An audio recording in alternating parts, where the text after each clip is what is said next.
नमस्कार दर्शक बंधु जीपी न्यूज यूट्यूब चैनल रे पुणी थरे आपण मानकु बहुत बहुत स्वागत। एबे मैट्रिक छात्र छात्री आसिला बड़ खबर। सरकार कले बड़ घोषणा। मे मासरे एई तारिख रे प्रकाश पाइबाकु जाउची रिजल्ट। जदि आपण मैट्रिक परीक्षा देइछंती व मैट्रिक रिजल्ट को अपेक्षा करछंती एई खबरटी शेष पर्यंत देखंतु। चलतु जानिनबा संपूर्ण अपडेट कौन रही।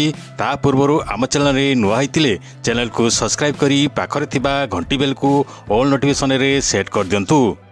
मैट्रिक मूल्यांकन नहीं बोर्ड पक्षरु प्रेस मीट निर्धारित समय प्रकाश पाइबो कहिले बोर्ड सभापति श्रीकांत राई। ए वर्ष निज मैट्रिक परीक्षा फल ऑनलाइन रे देखिबा सह परीक्षा फल बाहरिबार 7 दिन भितर डिजिटल सर्टिफिकेट कॉपी मध्य डाउनलोड करी नहीं पारिबे। तो एबिकार एक बड़ खबर सामना को आछि।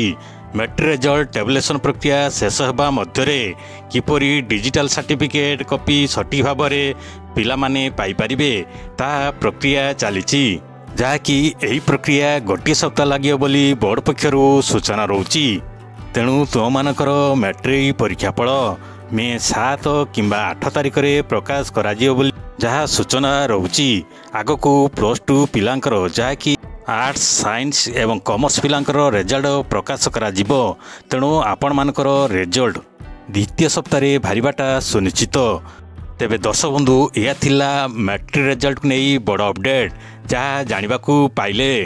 वीडियो को गोटे लाइक करिया संगे संगे एपर्यंत जदि आम चैनल सब्सक्राइब करना सब्सक्राइब करी रखंतु। जहाँफल यहीपरि आगको मैट्रिक रिजल्ट को नहीं जहाँकि लेटेस्ट अपडेट आसीबो आपण सर्वप्रथम नोटिफिकेशन पाई परिबे। बहुत शीघ्र एक नुआ वीडियो रे आपण सह सेत पर्यंत रही। Thank you.